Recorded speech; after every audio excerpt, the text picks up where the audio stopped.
reminiscing about days gone by. It's very glamorous.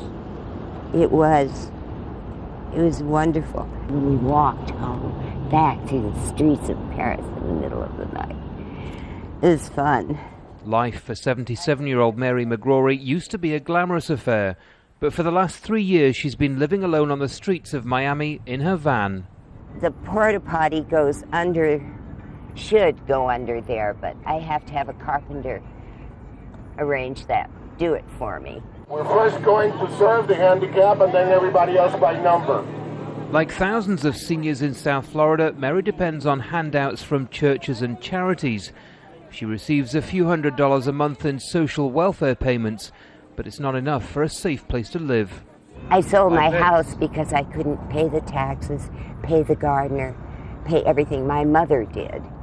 But when she passed on and gave me her house, I began to realize that I couldn't afford it.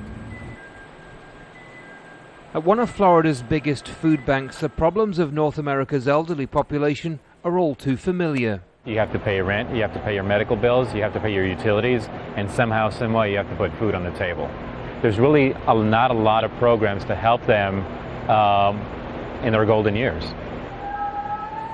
It's thought that about 1 in 7 seniors in the United States struggles on a daily basis, but getting hold of food isn't their only challenge.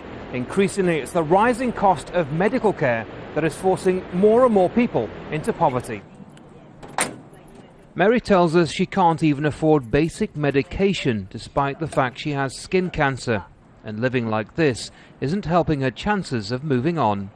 I want to get into an apartment, but a friend of mine pointed out to me that if I have to be decontaminated, and my dog, before we even go in the apartment. All my stuff has to be de-ticked.